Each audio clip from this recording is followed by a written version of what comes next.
Hello friends, welcome back in lecture number 2nd class 11th। Class 11th में हमने start किया था previous video में और कल हम वीडियो नहीं डाल पाए थे आपके लिए, कुछ टेक्निकल फॉल्ट आ गई थी यहाँ सिस्टम में, उसकी वजह से। तो आज सेकंड लेक्चर है हमारा 11th क्लास में और आप सभी न्यू स्टूडेंट हैं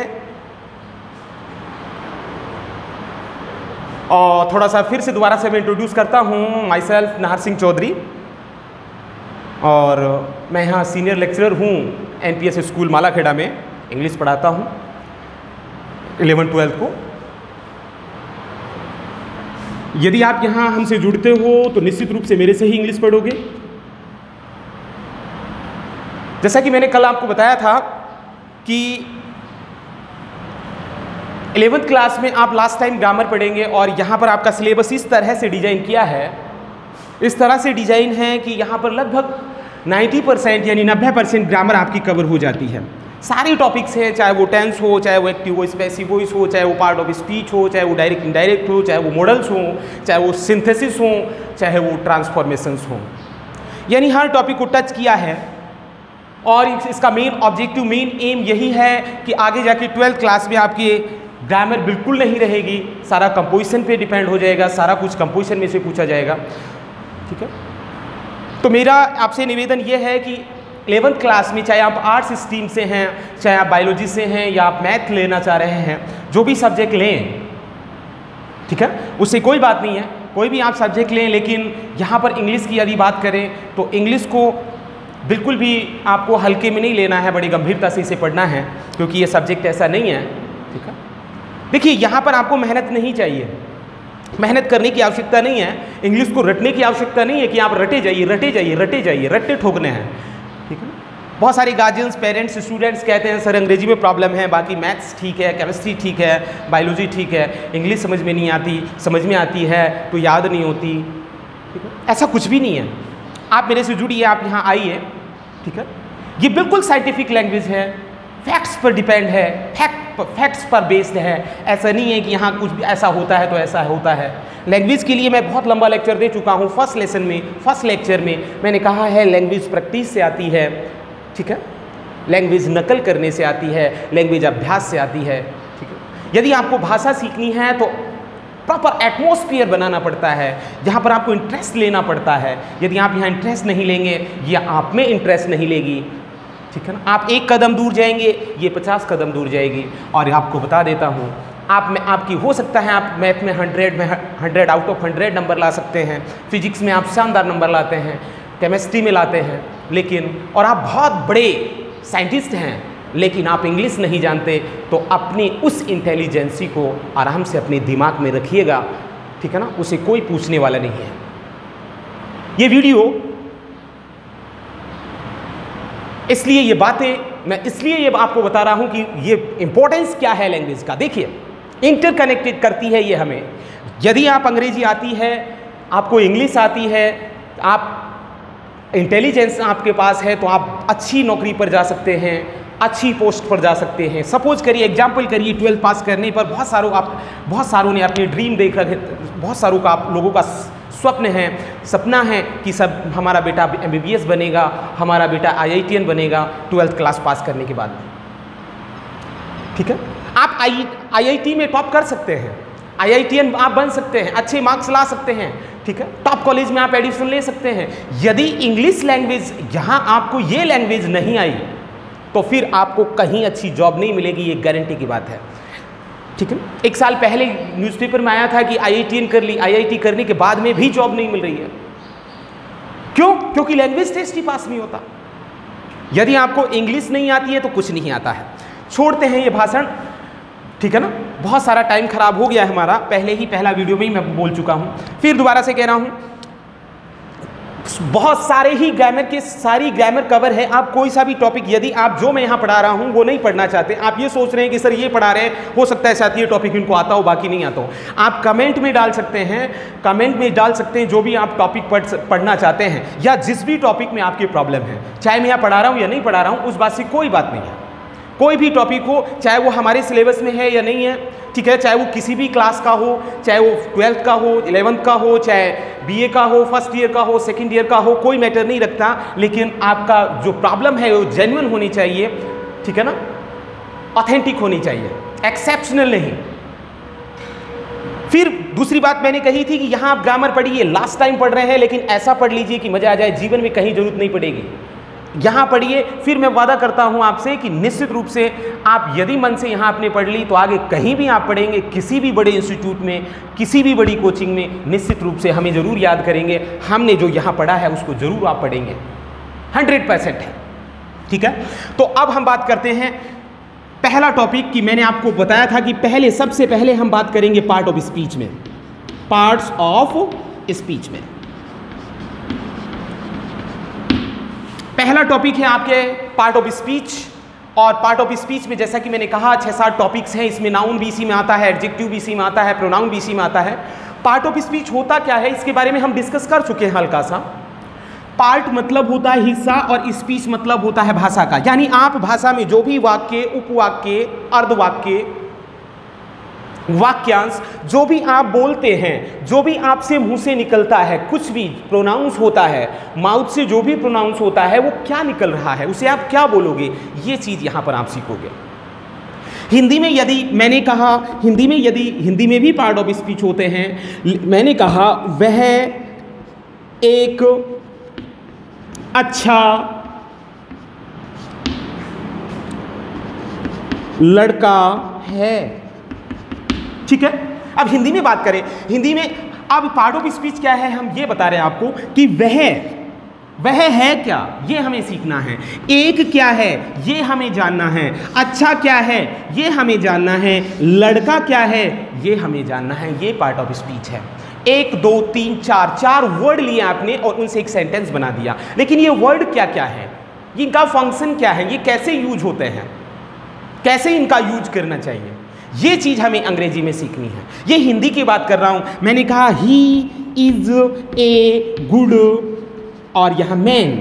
इसी तरह यहां आपको इंग्लिश में इस तरह सीखना है कि ये क्या है, व्हाट इज दिस, ये क्या है, ये क्या है, ये क्या है और ये क्या है। ये पार्ट ऑफ स्पीच है।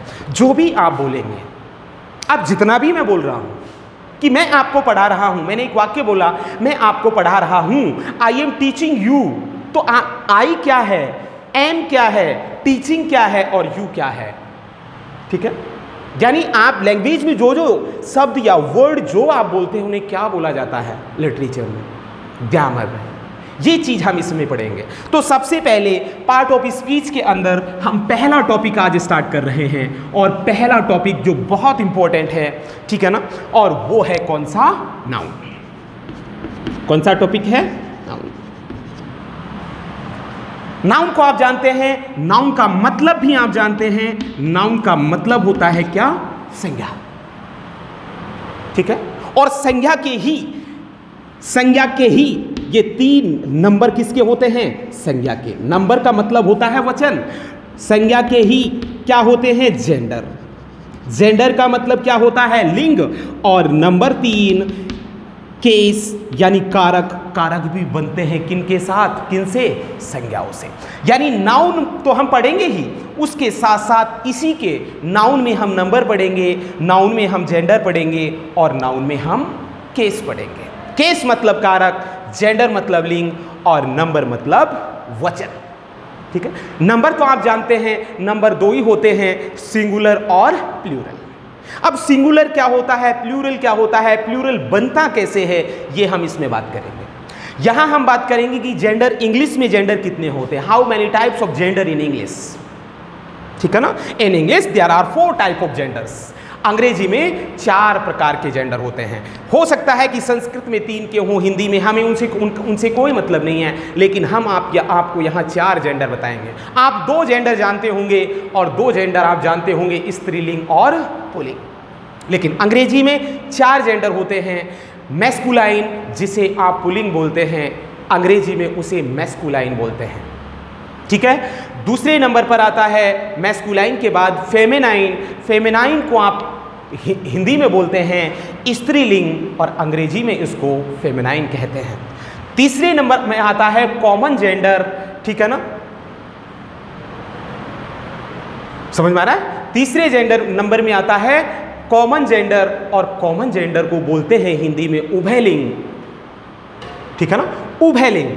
कॉमन जेंडर मीन्स उभयलिंग। और चौथा जेंडर है न्यूटर, और न्यूटर को इंग्लिश में हिंदी में बोलते हैं नपुंसकलिंग। तो यहां हम इनकी बात करेंगे। उसी तरह केस, कारक, कि अंग्रेजी में 8 होते हैं, हिंदी में 8 होते हैं, इंग्लिश में कितने होते हैं? तो यहां 4 प्रकार के कारक हम आपको पढ़ाएंगे। इंग्लिश में 4 ही कारक होते हैं और कोई कारक नहीं होता।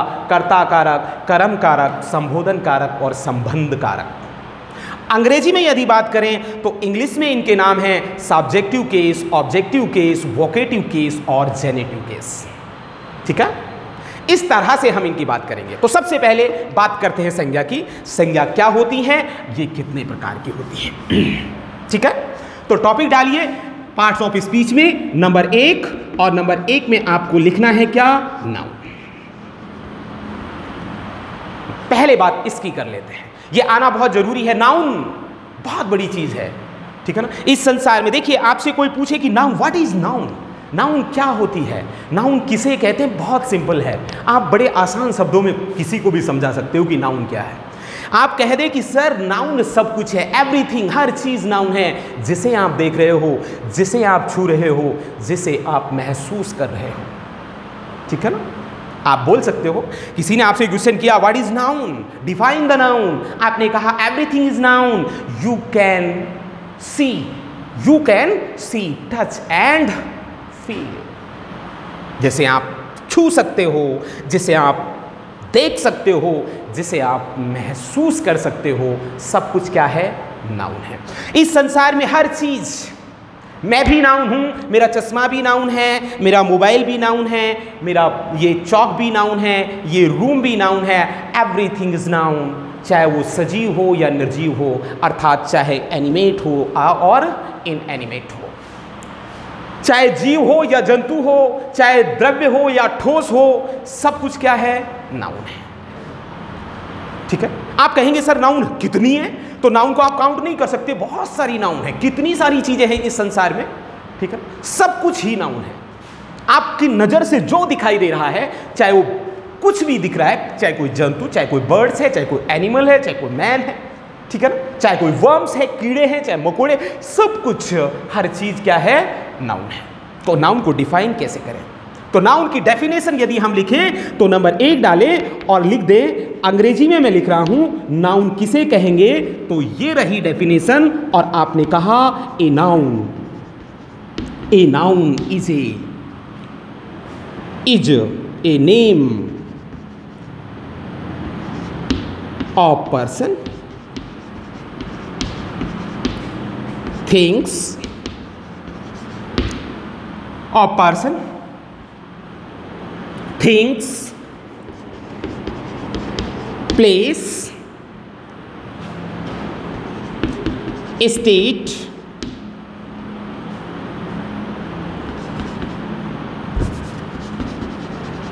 quality, etc, etc। बस हो गया, सीधी बात हो गई। नाउन क्या हुई? A noun is a name of a person, कि एक नाउन किसी व्यक्ति का नाम, किसी वस्तु का नाम, किसी स्थान का नाम, किसी अवस्था का नाम, किसी गुण के नाम ही एक क्या होती है, संज्ञा होती है। सीधी सी बात है। नाउन क्या है? नाउन किसे कहते हैं? हमने कहा नाउन किसे कहते हैं कि नाउन कौन होती है, ठीक है ना, किसी भी व्यक्ति का नाम, किसी भी वस्तु का नाम, किसी भी पशु का नाम, किसी भी जंतु का नाम, किसी भी स्थान का नाम, किसी भी अवस्था का नाम, वो क्या है, संज्ञा है, वो नाउन है। ये समझ में नहीं आ रहा तो दूसरी डेफिनेशन शॉर्ट में लिख सकते हैं, और वो डेफिनेशन स्टार लगा के मैंने लिखा, everything is noun, everything is noun, everything is noun, कि हर चीज नाउन है, ठीक है ना, which you can see touch and hear, oh sorry, and feel. ठीक है, एवरीथिंग इज ए नाउन कर दें आप, एवरीथिंग इज ए नाउन। हर चीज एक संज्ञा है जिसे आप देख सकते हो, छू सकते हो और उसे क्या कर सकते हो, महसूस कर सकते हो। यानी नाउन की बात करें, कोई भी आइटम हो सकता है, कुछ भी हो सकता है जो आपको क्या हो रही है, दिखाई दे रही है, जिसे आप क्या कर पा रहे हो, छू पा रहे हो, जिसे आप क्या कर पा रहे हो, महसूस कर पा रहे हो, सब कुछ ही क्या है, नाउन है। मैंने ये छुआ, ये क्या है, नाउन है। मुझे जो भी दिख रहा है, ये पेड़ है, ये दीवार है, ये पत्थर है, ये कंकर है, ये पानी है, ये पंखा है, ये सब कुछ क्या है, नाउन है। अब इतनी सारी नाउन है, ठीक है ना, अनन्यूमरेबल, ठीक है, अनकाउंटेबल, बहुत सारी अनेकों नाउन है। ठीक है, अब इन इतनी सारी संज्ञाओं को, इन बहुत सारी, इन अनेकों असंख्य संज्ञाओं को हम दो भागों में बांट सकते हैं। कैसे, देखिए, इन संज्ञाओं को हम कितने भागों में बांट सकते हैं, दो भागों में बांट सकते हैं। ध्यान रखें, साथ साथ में नोट करते जाएं, लिखते भी जाएं, समझ में आ रहा है ना, लिखते भी जाएं। जो चीजें आपको लग रही है उसे नोट करें, जो चीजें समझनी है उसे आप समझ सकते हैं। बहुत सिंपल सी बात है। अब नाउन को आप दो भागों में बांट सकते हैं, तो नेक्स्ट स्टार लगाकर आप लिख सकते हैं। यहां लिखा आपने, noun can be divided, noun can be divided into two groups। Noun को आपने कितने ग्रुपों में बांटा, दो ग्रुपों में बांट दिया।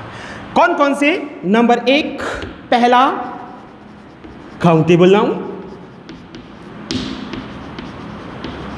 और नंबर दूसरा अनकाउंटेबल नाउन। नाउन कितने प्रकार की हुई, दो प्रकार की, काउंटेबल नाउन और दूसरी अनकाउंटेबल नाउन। अब काउंटेबल नाउन क्या होती है, काउंटेबल नाउन मतलब होता है गिनने योग्य, काउंटेबल नाउन का मतलब हुआ गिनने योग्य संज्ञा, जबकि अनकाउंटेबल नाउन का मतलब हुआ अगिनने योग्य संज्ञा। जिन संज्ञाओं को हम गिन सकते हैं उन्हें क्या कहते हैं हम, काउंटेबल नाउन, और जिन संज्ञाओं को हम नहीं गिन सकते उन्हें हम क्या कहते हैं, अनकाउंटेबल नाउन। हिंदी आप लिखना चाहें तो ब्रैकेट में लिख सकते हैं गिनने योग्य संज्ञा, इसके ब्रैकेट में लिख सकते हैं अगिनने योग्य संज्ञा। यानी संसार में जितनी भी चीज़ें हैं, जितनी भी संज्ञाएं हैं, जितनी भी चीज़ें आपको नजर आ रही हैं, जितनी भी चीज़ें दिखाई दे रही हैं, उनको दो भागों में आप बांट सकते हैं। एक है काउंटेबल, जिन्हें हम काउंट कर सकते हैं, और दूसरा है अनकाउंटेबल। ठीक है ना, क्लियर होगी, काउंटेबल और अनकाउंटेबल। बात आई समझ में, लिखते भी रहें।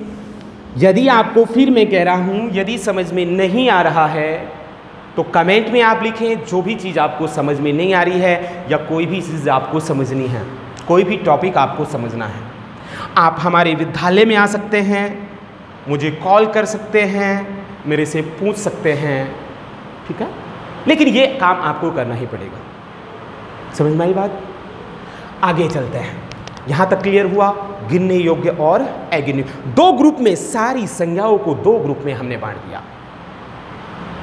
ठीक है, अब ये काउंटेबल नाउन होती क्या है, इसको यदि हम डिफाइन करें, ठीक है, तो अगली हेडिंग डालेंगे और हम लिखेंगे काउंटेबल नाउन, और काउंटेबल नाउन की डेफिनेशन हमें लिखनी है।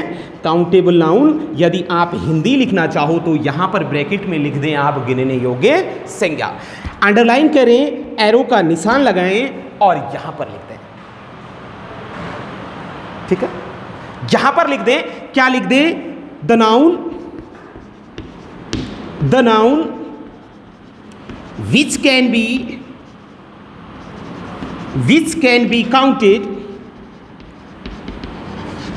is called countable noun।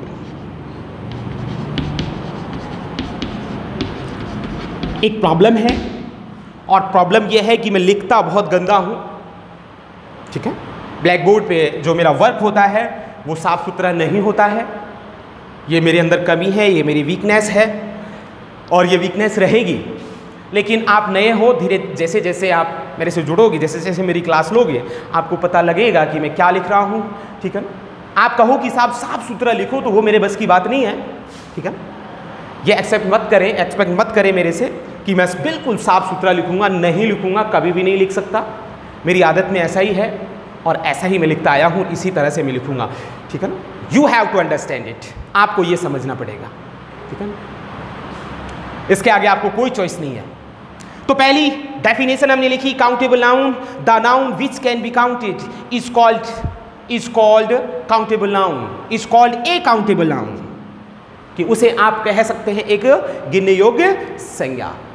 यानी आपने लिखा है कि वह संज्ञा जिसे हम काउंट कर सकते हैं 1 2 3 4 5 6, इसमें वो क्या है, काउंटेबल नाउन है।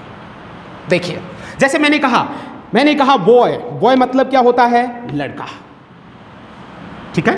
एग्जाम्पल हमने लिखा, जैसे नीचे लिख दिया बॉय, नीचे लिख दिया गर्ल, नीचे लिख दी बुक, ऊपर लिख दिया पेन, ठीक है ना। बहुत सारी चीजें हैं, और लिख दिया टेबल, और लिख दिया ट्री। ये सारी कैसी हैं, गिनते हो नहीं गिन सकते। पहला क्या लिखा, बॉय, एक लड़का, 2 लड़का, 3 लड़का, आप गिन सकते हो 5 लड़के, 6 लड़के, 10 लड़के, 100 लड़के। गर्ल गिन सकते हो 1 लड़की, 2 लड़की, किताबें 1 किताब, 2 किताब, 10 किताब, 50 किताब, पेन। तो समझ में आ गई काउंटेबल नाउन। काउंटेबल नाउन की एक विशेषता होती है, वो आपको बता देता हूं, ठीक है ना।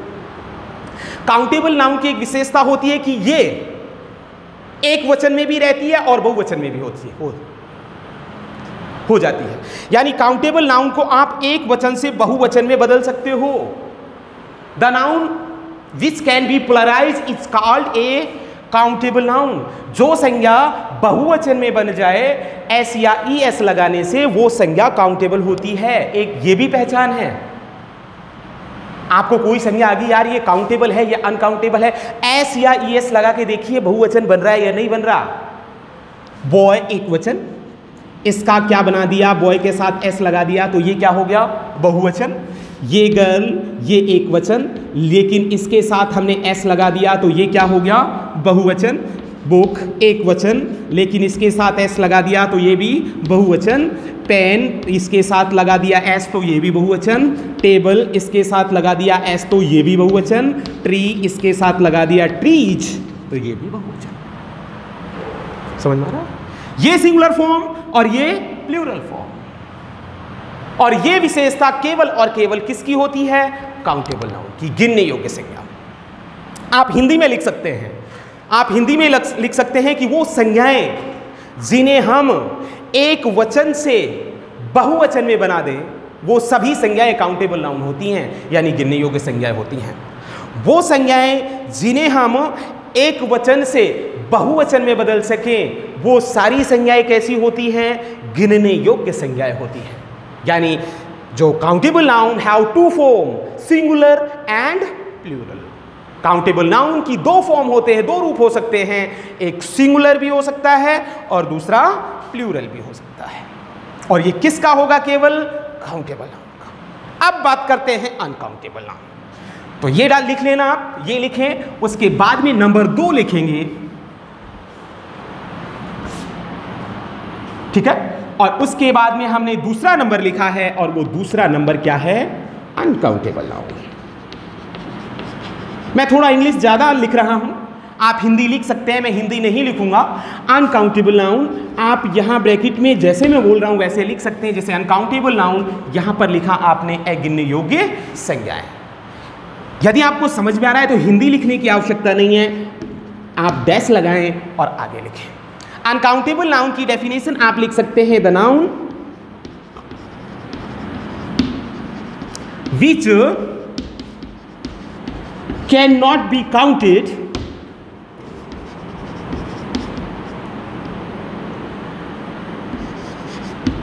is called an uncountable noun।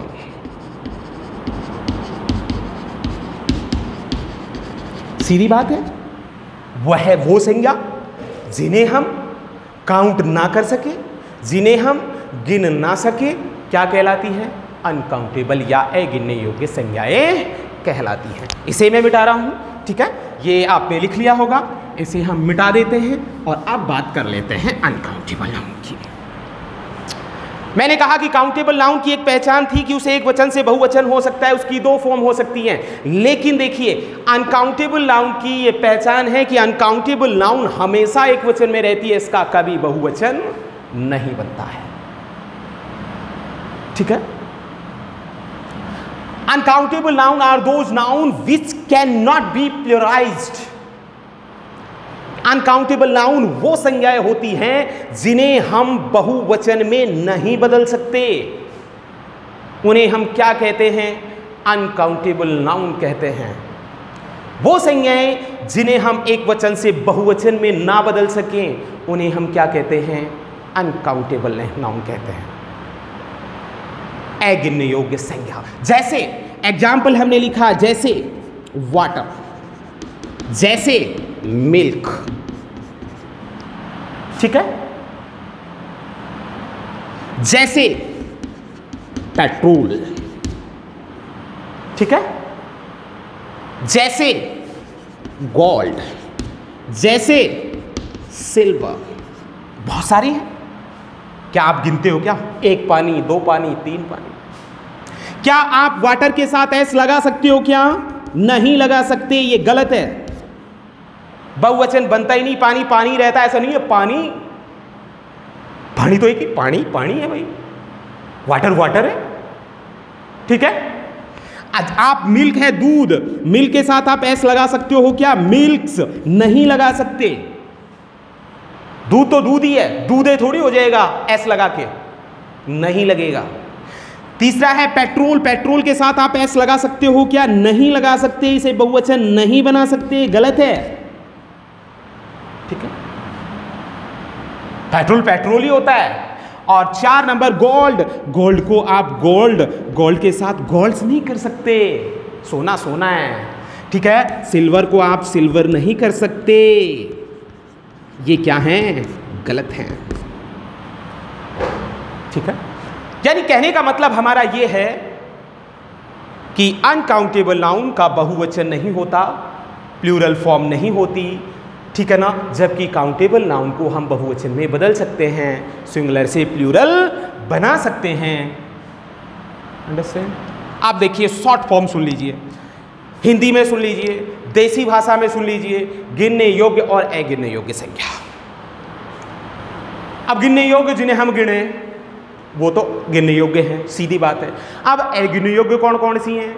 सीधी सी बात है, जिन्हें आप तोलते हैं, नापते हैं, जो तुलती हैं, नपकर हमें मिलती हैं, वो सारी गिनने योग्य। एक बात बताइए, आप पानी को गिनकर लेते हैं क्या? एक पानी दे, दो पानी दे, तीन पानी दे? नहीं, लीटर में लेते हैं, किलो में लेते हैं। ठीक है। मिल्क को आप गिनते हैं क्या? एक मिल्क, दो मिल्क? नहीं गिनते। किस में लेते हैं? किलो में लेते हैं, लीटर में। इसी तरह पेट्रोल है, यानी जो जिनको हम नाप कर, मेजरमेंट करके लेते हैं, ठीक है, जिनका वेट करके लेते हैं, वो सारी चीजें क्या हैं? Uncountable noun. सारे द्रव्य अनकाउंटेबल है। ठीक है ना। सारे ठोस अनकाउंटेबल हैं, चाहे वो स्टोन हो, चाहे वो गोल्ड हो, चाहे वो सिल्वर हो, चाहे वो पीतल हो। ठीक है। सब कुछ क्या है? अनकाउंटेबल नाउन है और इनका बहुवचन नहीं होता, ये बात विशेष रूप से ध्यान रखनी है। नॉटेड है, नॉट डाल के आप हिंदी में लिख सकते हो, नॉट डाल के आप हिंदी में लिख सकते हो कि एक वचन गिनने योग्य संज्ञाओं, गिनने योग्य संज्ञा एक वचन में भी हो सकती हैं और बहुवचन में भी हो सकती हैं, लेकिन अगिनने योग्य संज्ञा हमेशा और हमेशा रहती है किसमें? एक वचन में। उनको बहुवचन नहीं बनाया जा सकता है। तो पूरी संज्ञाएं हैं इस संसार में, जितनी भी संज्ञाएं, उन्हें हमने कितने भागों में बांट दिया? 2 भागों में। ठीक है। अब बात यह है कि ये 2 भागों में तो बांट दिया, लेकिन बात यह है कि ये संज्ञा कितने प्रकार की होती है। ठीक है।